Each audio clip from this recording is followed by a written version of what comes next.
Hello everyone, my name is Simone Braithwaite and I'm a former neuroscience debater. I've been doing LD debate for about 4 years now. I attended GDS the summer of my junior year, and today I'm going to be teaching you guys about planned inclusive critiques.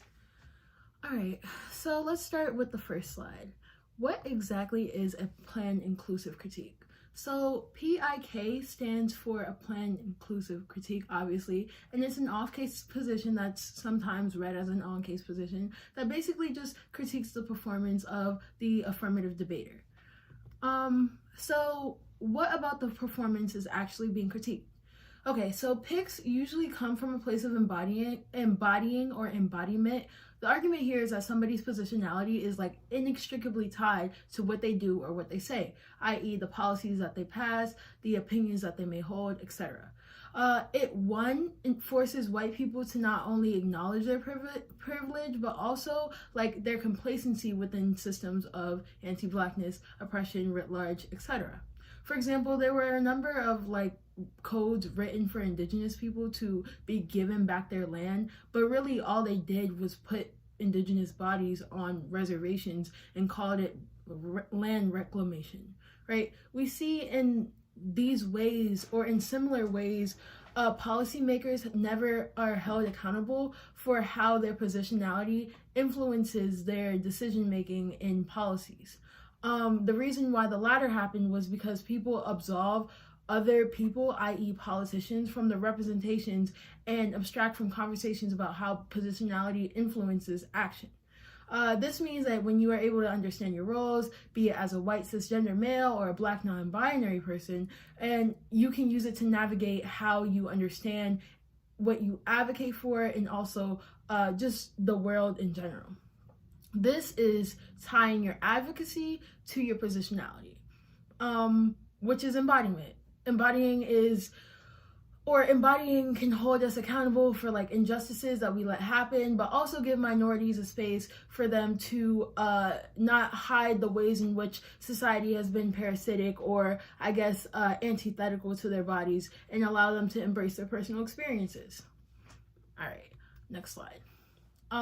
If I haven't told you already, there will be slides attached to this document or this lecture, because I want to make sure that everybody understands the information linearly. The slides are just a simplified version of what I'm going to say, and I'm just going to be following along with you on the slides and also talking to you, explaining what the slides are. So you guys can watch it after the video, or you can watch it before, during, etc., just to get a gist of what I'm going to be talking about today. All right, so we're on the fourth slide. How can somebody embody something? So embodying is basically performing whatever the subject you want to talk about is, i.e. your advocacy, your plan text, etc. It could look different for different people. For example, when I was in debate, I embodied by poetry through music. I listened to, or I played No Name a lot, etc. Just songs that related to my experiences, not only in debate, but in society writ large. And this could look differently for different people. For example, other people tend to use their native languages or dialects or their first language that wasn't English, etc. in debate rounds to basically just express how their positionality influenced the advocacy they are presenting to you now or in the debate round. The only thing that really matters is that you are able to connect yourself from your positionality, whatever that may be, to the actual advocacy or what you plan or topic you plan to debate. This should not look like appropriation, all right? For example, if you are embodying an argument about settler colonialism, if you are a settler, you should not try to put yourself in the position of indigenous people, right? That's violent and wrong for a number of reasons that Mr. Elijah Smith has probably told you if you're in the K-Lab, but you get the gist, right? Understanding your authentic relationship to the literature and to your topic is what matters, not fabricating it. So for example, for settler colonialism, if you're a settler, your embodiment should look like how you feel as a settler. If you want to talk about anti-blackness, your embodiment should look like how you relate to anti-blackness if you're non-black, i.e. a white person, i.e. a brown person, etc. All right, so The picks I used to read were based on Alexis P. Gumb's literature. I love her. She is my everything. I used her dissertation, We Can Learn to Mother Ourselves, as theoretical justification for the world of the neg, but also like all my cases from December. Yeah, so yeah, I basically used her. I used her for both sides of the debate because the arguments I wanted to make were very similar, and I didn't really feel the need to change up my literature.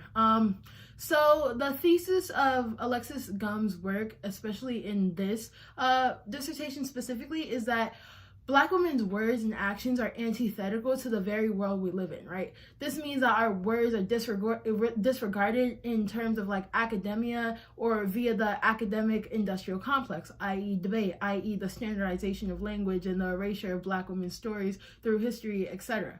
Right? The dissertation actually came as a result of her seeing Black women's literature or the work that Black women have written literally in garbages, right? She saw them in waste bins, and she realized that our words were never meant to survive. They were never meant to make it past kitchen tables. They were never meant to make it on platforms like GDS, right? Her thesis is saying that I shouldn't even be theoretically speaking right now because we were never meant to survive. She goes on to say that since we are never meant to survive, our physical death is not what necessarily matters, but rather how we are able to mother ourselves through the replication or proliferation of, reproduction of words within academic spaces or just spaces that Black women have for themselves. For example, she uses the shoreline as a metaphor of a space where Black women can use coping mechanisms in order to mother ourselves and basically improperly reproduce, which is reproduce things that are good for Black women and antithetical for what the world actually wants us to do. I.e., if it is true that Black women are infinite laborers of the world, then it means that for Black women to not infinitely labor, they have to start doing things that they like for themselves, i.e. mothering ourselves, right?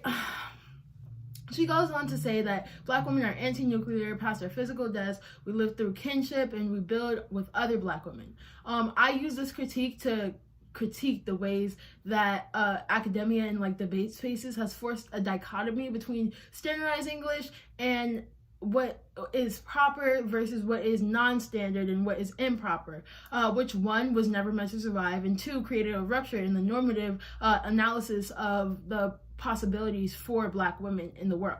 I usually reinterpreted the topic through like a Blackened form of policy debate to reinterpret what it meant to advocate and reinterpret what it meant to advocate a policy action as a role player, right? Through ebonics and through improper reproduction, like playing music, using poetry, etc. Generally, my plan texts were the ops need to stop tripping and eliminate their nukes, right? It's something that's non-standard. It's something that's adjacent to what is meant to be said, what's written on the national debate website, etc. But it's not exactly that. And that's the whole thesis of PIKs, and that we can slightly change our orientations towards certain topics and have completely different, completely better outcomes. All right, and the next slide is just a card that I read on the topic. It's a really good card. You guys should, if you guys are interested in Alexis Gumb's work, you should definitely read this dissertation, at least the first section of it. This quotes, or this card specifically I got from the first section, and it's honestly amazing. I had to cut a lot of it out because I'm not fast, but there's so many good parts, not only for Black women specifically arguing, but just how we can learn to ally ourselves with Black women in order to be fugitive with them. There are other authors you can read if you plan on reading a PIK that aren't Alexis Gumb's. Angela Davis, she has a lot of good work with radical education praxis. Aubrey Hendricks, I'm sure Mr. Randall has gone over him a lot. He wrote Guerrilla Exegesis, which is basically the theoretical justification for academic deviance and deviancy within academia, i.e. the non-standardization of what you do. Jose Munoz, Cruising Utopia, I believe that was cited by Alexis Gums in her work. I didn't read the whole thing because it costs a lot of money, but it just talks about how words are atemporal and how queerness is atemporal, meaning that we exist now and Black women's literature can live on and exist past like the time that they actually exist. The next author, or the next work, is Radical Imagination by Aaron Dyke et al. It's really good on explaining why the praxis of activism within educational spaces is inherently important for people of color, etc. And my personal favorite, Connie One's Against Captivity. This book is really good when outlining like how you can ally yourself with Black women and basically further fugitivity within spaces of academia to deconstruct the normal capitalist modes of how we're supposed to engage. All right, now this seems scary. Why did I do this? All right, so picks are strategic. They're like, or PIKs, sorry, I'm going to use them interchangeably. Please don't think of PICs because they're completely different. I'll just explain that distinction right here. So PICs basically are planned inclusive counterplans, and planned inclusive counterplans, they don't critique any element of the debate, but rather they critique the plan text itself and how the policy is made. So they make an adjacent policy.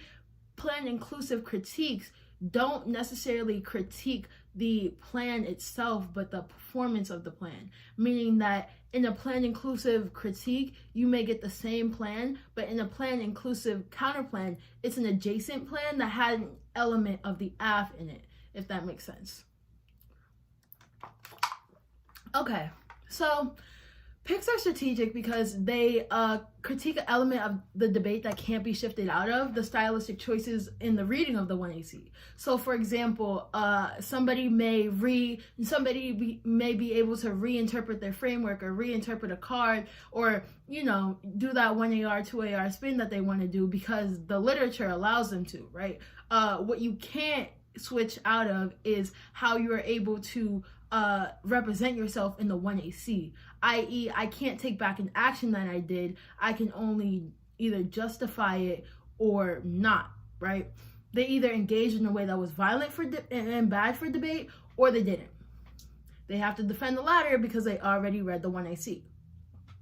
The second reason is because it allows you to go all in on one part of the performance and really make the 1AR and 2AR hard and crunch for time, especially the way I'm going to tell you that to execute it.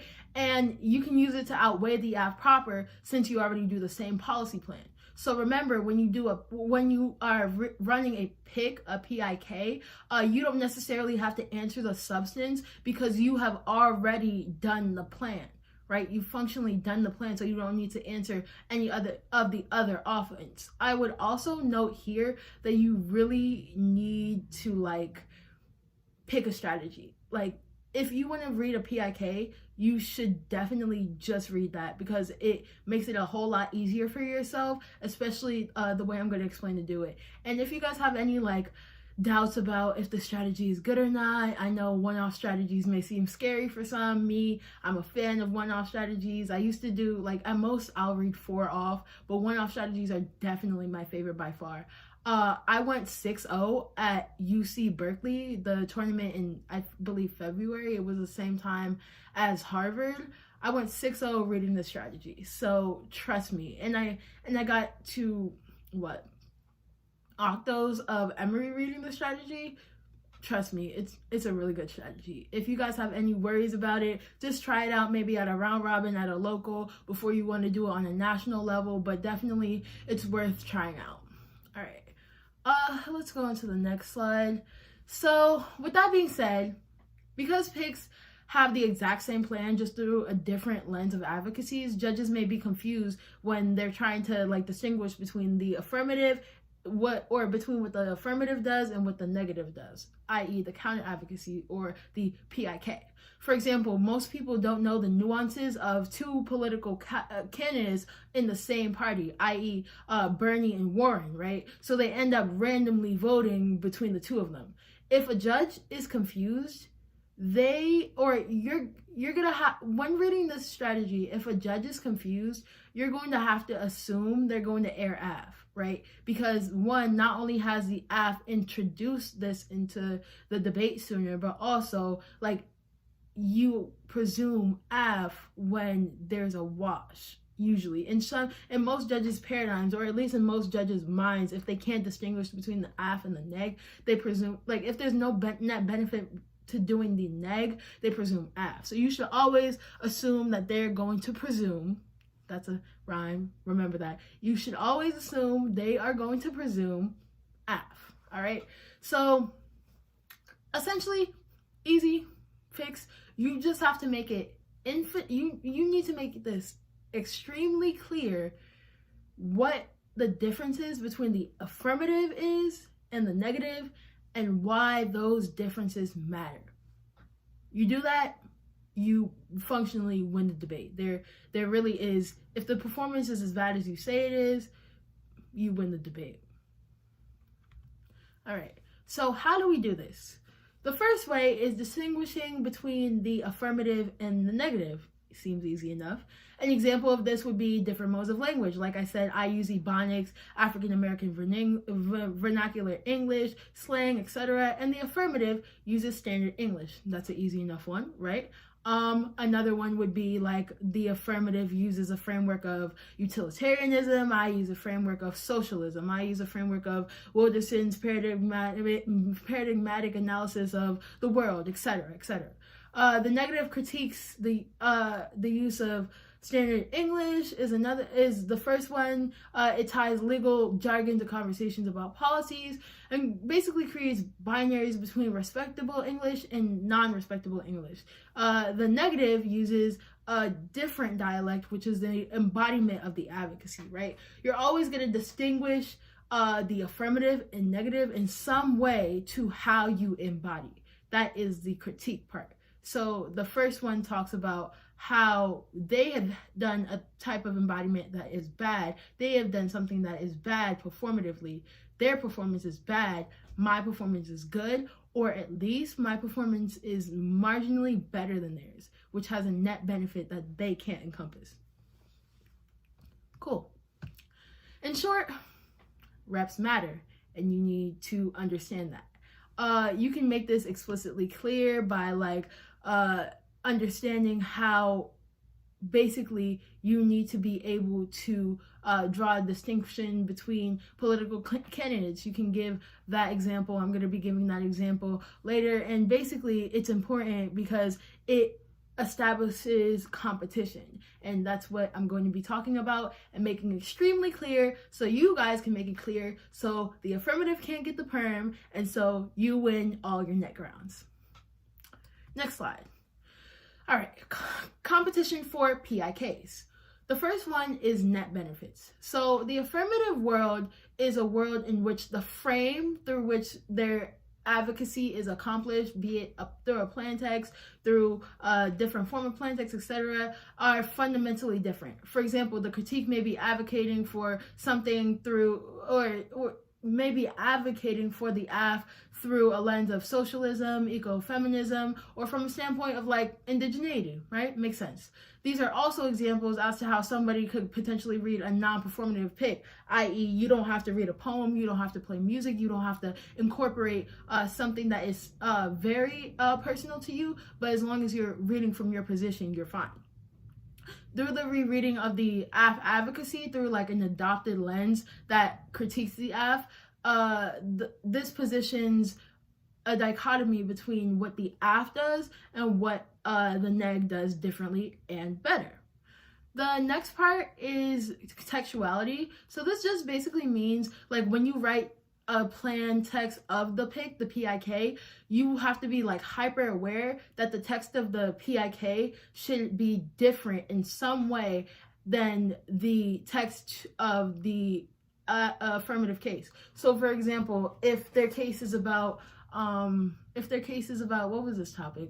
Nuclear arsenals, you should rewrite that. You should rewrite that in a way that incorporates what you try to embody, right? An example would be insert AF plan text by deconstructing the positionality of the settler, or insert plan text through a Baudrillardian ethic of destructing the hyperreal, right? Easy enough. This Planck add-on or rearrangement of the advocacy statement / plan is very important and will definitely make it so that they can't perm, because you guys are textually, you guys have, or you've proven that you are at least textually and net beneficially different than the affirmative. This leads me to my third point, which is the competitive aspect, or obviously, the performative functional competition aspect. This means that the implications of the affirmative as it is proposed are different, but the action is the same. An example of this would be, say for example, your mom wants you to do the dishes, right? And she just asks you, versus when she asks and says please, or when she says it in a different tone, mannerism, etc. The action is the same, but it produces different outcomes with different net benefits. Maybe once she acts nicely, you clean your room, or you clean the whole house, etc. Right? This means that this is the same way politicians views about certain bodies, maybe Black people, could alter the proposed policy. I'll give an example of the welfare reforms via the Bush administration, the Reagan administration, etc. They came as a result of stigmas around Black mothers being lazy, uneducated, just wanting to leech off the state, etc. If somebody like Obama or Bernie Sanders were to say that, or were in office, the impacts of reforms on welfare would be drastically different, because one, Obama's positionality as a Black person and also as a Democrat, but also two, Bernie Sanders' position as a functional socialist, right? But let's not talk about that too in depth. The point is basically somebody's positionality informs what type of policies that they may implement, especially if they try to absolve, or especially if they try to erase their positionality from what they are doing, right? It's not bad when we talk about theories in abstract, i.e. when we talk about people of color without actually realizing the implications on those communities. Like I gave the example of the reforms on land for Indigenous people, etc. So the last thing that you need to remember for competition is that the negative counter advocacy is not topical, right? You should be giving reasons as to why reading this on the affirmative is problematic. Think about the types of arguments that can be feasibly read against your pick, right? Your PIK. Think about it. Cool. Chances are it is T and cap. I know because I've read this on the app. It is T and cap. The particularity of the pick makes it so that basically it functionally can't be read on the app, right? So you can only critique their performance on the neck, which means that if it were read as an app, it would be unfair. It would be limiting ground, limiting education, whatever standard you want to pull out of your files, right? Now, an issue that may occur with the 1AR is that they may go for 1AR theory and saying that the neg's use of picks are abusive, etc. But this leads me to my next slide. There are ways that you can preempt the 1NC or respond in this way in the 2NR. If this is the only strat you plan to be reading, add the preempts I'm about to give you to the end of the pick doc. My picks were a poem that was about 45 seconds long, and then 3 cards.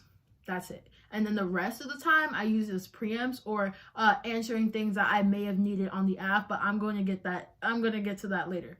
This is when you preempt stuff in the 1NC, this is preferred because if you're going for it, the preempts are going to be dropped in the 1AR. It's a 4-minute speech.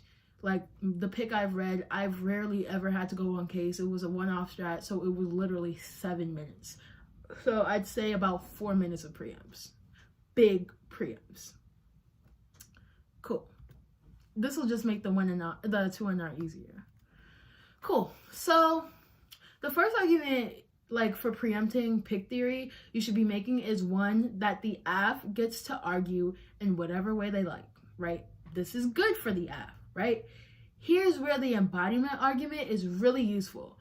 They have to weigh that their use of embodying is good through like a normative mode of debate and not exclusionary to those who do not do their performance, right? You should be making arguments about their active choice to use normative policy debate styles not only perpetuates but deters people who are academic radicalists, etc., which is a form of complacency, but also makes it so those of us who do want to engage in like these radical practices are demonized and forced out of academia, i.e. an example would be gums, right? This basically means that you need to make it clear that their performance is bad and yours is just better. This brings me to my second point. So to win the debate, they have to prove that the net benefits of the AF outweigh that of their mode, and their mode, i.e. their performance, is good and necessary, right? They are going to have a hard time proving this. I'll get to that later. But that leads me to my third point, which is my favorite argument for PIKs, because it blows people's minds when I say this, but fiat doesn't matter if I'm reading a PIK. Here's why. I'll explain it very clearly. Fiat, or the implications of policymaking, are not tied to the use of political language or the performance of the 1NC. That is something that the affirmative debater has actively tied to their fiat, but fiat is a tool of imagination. Fiat passes policies regardless, right? So, for example, if I wanted to fiat that a pig wrote a bill to Congress and the bill got passed, like, as long as the bill gets passed, it doesn't matter how it is done, right? If we are role-playing as policymakers and using fiat, that means that the implications of policymaking are necessarily mitigated because fiat has no implication on the real world.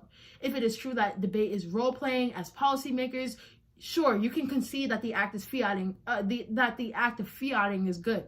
That's fine. You picked out of the performance, you also fiat, right? But you should always be making the argument that you don't have to use fiat theories, or you don't have to use political language and political theories or the way that the affirmative has presented the case to fiat and advocacy.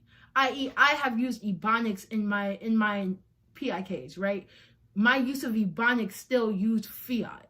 Fiat is illusory, so it can be illusory in the world of the neck. Cool. Secondly, you should use performance debate and like theories about embodiment to impact turn the use of their theories, right? One, the stylistic differences makes it so that we're able to understand when something is rooted in anti-blackness or not. This just means like understanding the implications of a policy that we can debate about and like understand the nuances means that we can actually get to understand what it actually is saying. You have to be able to prove that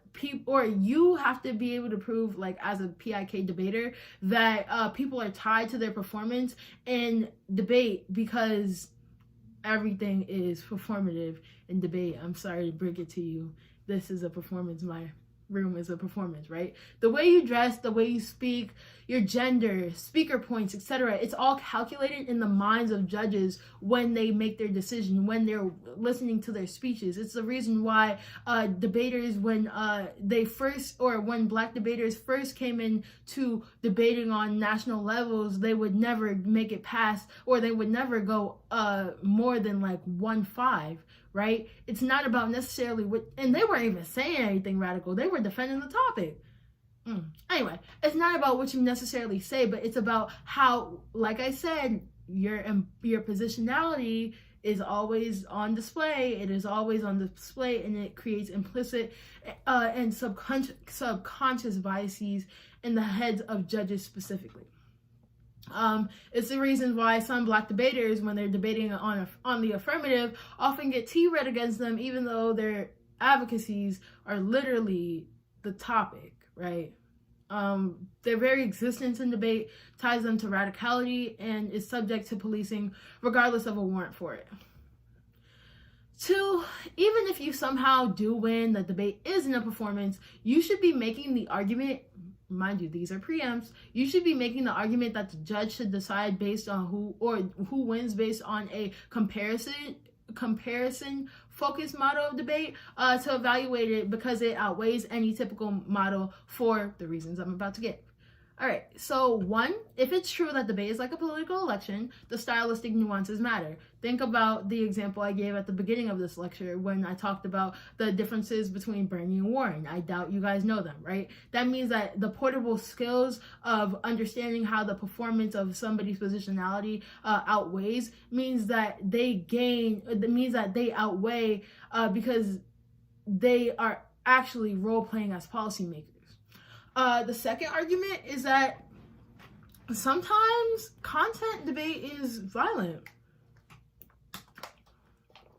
When like the content manifests itself as the embodiment of someone with similar experiences as you, or like not even somebody, but like triggering content, like they talk about sexual abuse, etc. If you hear that, you can be triggered by it. If you agree with the advocacy of the affirmative, it's about what you do differently or what you could have embodied differently in the affirmative, right? In order to present a better strategy or a mode of advocacy that's more efficient and has more net benefits than theirs. The third argument that's under like why comparison focused model debate is good is your model is better because it sticks in advocacy rooted in real world activism and doesn't use minorities as a like pawn. For example, in 7-off strategies, debaters go for the most strategic one, the one with the least offense on it, etc. Right? It makes it harder for the 1 AR, the 2 AR, etc. It's really hard for the affirmative to win that kind of debate. Right? You make it so that not only, which is also my fourth point, so you can just mark this as fourth and third, which is the reason why this is preferred, because there's no conditionality, which is good for LD debate because it's good for a in-depth conversation, meaning that you don't have to necessarily have 7 offs about minorities in China, minorities in the Middle East, etc., in order to win the debate. You have a one-off strategy with one advocacy that you stick to throughout the debate. All right, so lastly,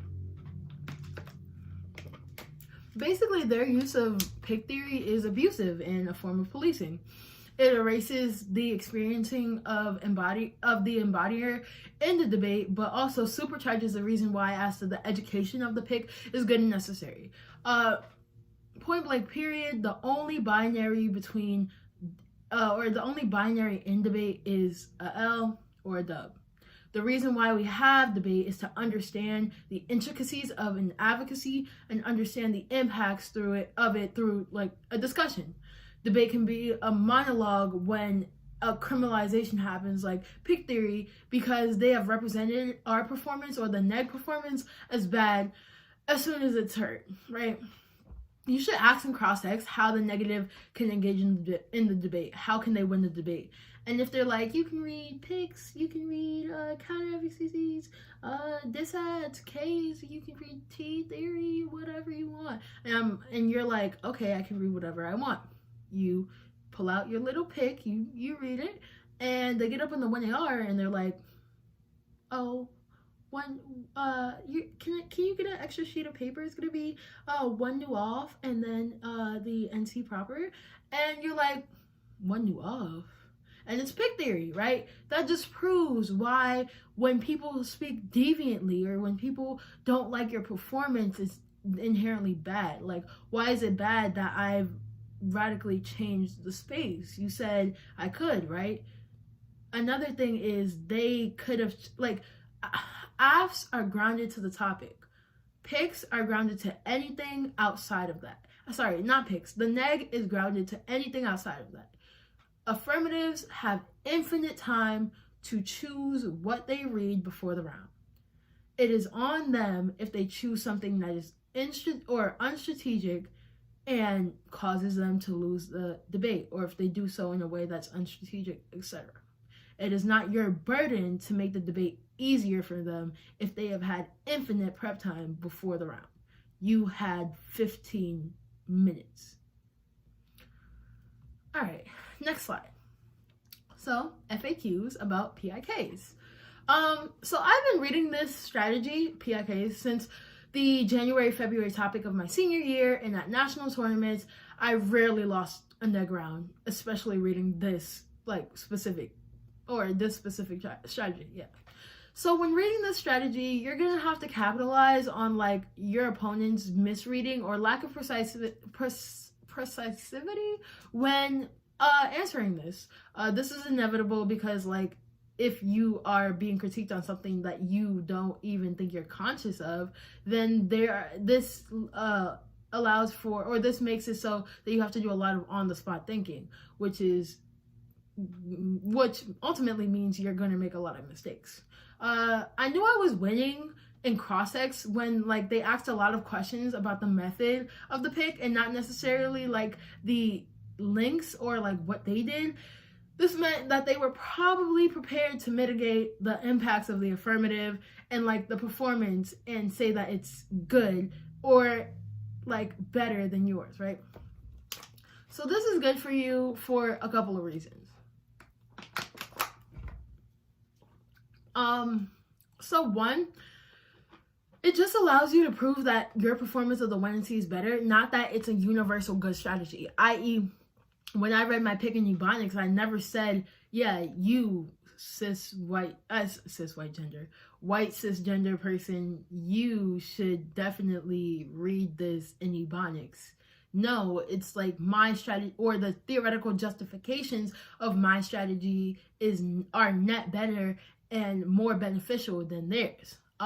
It also, the second reason why this is good for you is that it also means that they're going to spend less time defending their performance, which means that you can capitalize on the drops to the disads to their method. When you have disads oh, this is bad for real world activism, this is bad for accessibility and debate, blah, blah, blah, they're usually going to drop that. And also, the last thing is it makes it easier for you to preempt any arguments they're going to make against your pick because they want to understand it more in order to attack it, right? And like I said, that just goes back to the first point.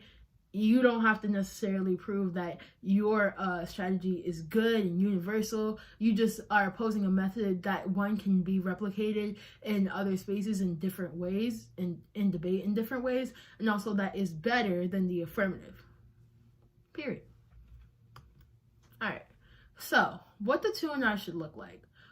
First, you should have a 2-minute overview explaining the method of the pick. This basically looks like I guess an overview of the preamps, why the impacts of the preamps, what it takes out, etc. There are so many I'm not gonna say moving parts, but there are so many parts that you can be replacing with PIKs that it makes it so that it's a lot easier for your 2&R. Trust me, if you do these preamps in the 1NC, your 2&R is going to be phenomenal. Some of the best speeches you give, literally. So after you explain those, you have to explain or re-explain the net benefits and establish competition as to reasons why they don't get the perm. Another example of why they do, or another reason why they don't get the perm, is the embodiment argument. So you can't necessarily, and that's another thing. If somebody, this lecture is going to be, or this lecture was focused on typical AFs, AFs that aren't performative, but when you're going against AFs that are performative, you can also read the strategy. You would just also have to pick out of their embodied performance, i.e. if they read a poem, if they play music, you're gonna have to pick out of the music and the poem, or maybe just the poem because it's personal to them, right? But you can still use a strategy to critique what they're doing, right? An example of it would be black mothering, right? If they black mother through the AF, you say that, okay, and you're another black woman that wants to critique this performance, you can be okay, you can black mother without using ableist language, right? Etc. It's the same strategy. Then the next 3 minutes should be responding to their arguments and creating disads to their model of debate, or just extending the disads to their model of debate, and also why their style is violent. And this time would also be like if they read any pick theory. Yeah, just respond to that here. Also a note, I know on one of the slides I put pick theory and then I put the K in parentheses. It's because I'm gonna get onto what not to do when answering the strategy, but it's basically because people don't know how to answer PIKs and then just pull out their blocks for PICs, right? This is problematic because like I said in the beginning, PICs have adjacent policies. PIKs have the same policies through a performance, and the performance usually outweighs because it impact turns it, meaning that PIC theory is not applicable to PIKs, plain inclusive critiques. So in the next one, or like the last one, the last minute should be explaining why your model of debate is better, highlighting any conceded arguments, and basically impacting out why you should win and crystallizing your arguments. Okay, and now what not to do. So first, don't only use your time doing pick theory if you're the AF. This is what not to do if you're AF. So don't only use your time doing pick theory, PIK theory, asterisks, right, PIK theory. PIC theory is not applicable. Please do not read it if you're hitting a PIK. And you know you're hitting a PIK if one, they performed in a different way, and two, presented the same exact policy. Good? Good. So when you're reading PIK theory, if you so choose, do not spend all of your time in the 1AR explaining it, please, or reading it. It should be an option in the 2AR. It should not be your only option, because I promise you, those impact turns, not pretty at all, not pretty whatsoever, right? You're not gonna win. You're not gonna win if it's your only option. 2, spend as little time like on the substance of the app as possible. Like, that's the biggest mistake I see. Don't get up in the 1AR and like say that the neg dropped a bunch of cards about nuclear war, etc. Like I said, fiat is illusory. We fiat that the plan happens too. We just do it in a different way, right? When I started reading this strat, nobody, like, the only thing that you have to extend is theoretical justifications for your model of debate, right? When I was reading this, like, nobody, like, at first, nobody had preamps to it, so, like, we produced the same policy outcome, so I didn't have to mitigate any of the material offense, or the fiated offense, if you want to call it that. Like, I only had to deal with the embodiment, right, or the performance of the 1AC, right? So if you have, like, theoretical justifications for, or if you have an Indo-Pac AF, and it's just stock, you don't have to mitigate much, except maybe the framing, maybe if you want, right? But that the framing isn't, if the framing isn't performative, you don't have to. Like, if you have extra time, maybe. Now you should not, like, if you're the F, you should not spend time mitigating if the plan will pass or not, because that's not what the debate is about. The debate is about what you did and why you need to defend it. What you should extend, if dropped, is, or if not dropped, you should extend regardless, because you're going to need this to defend yourself, is any theoretical justification for the performance and why your performance is good.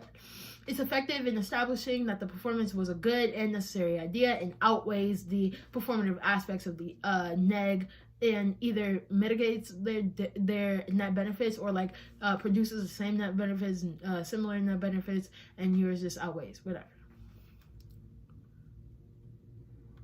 All right, so closing thoughts.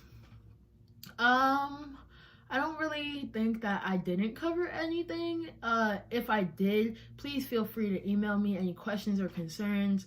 My email is at the bottom of the document. So when you're reading the strategy, just don't be afraid of theory. Don't be afraid of one-off strategies, because trust me, with the preamps, like, that's literally 7 minutes that the 1AR has to answer. I know it's always 7 minutes, but it's different because it's 7 minutes on one strategy. So they have no time to focus on the affirmative. That's also another advantage to reading this. They have to abstract from their AF to mitigate what you've said, right? So basically with this plan, you know, feel free to have fun, feel free to be creative. You can perform it, you can embody it in any way you so choose.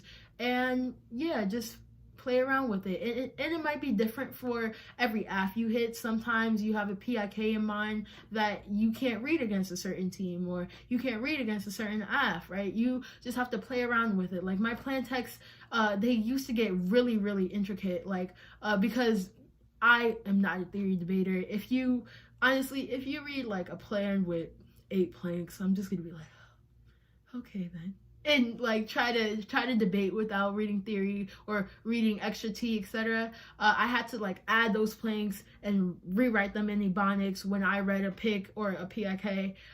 So yeah, just play around with it, have fun. If you have any questions, feel free to contact me. But yeah, I hope you guys enjoyed this lecture. Have a good productive rest of the day, and see you.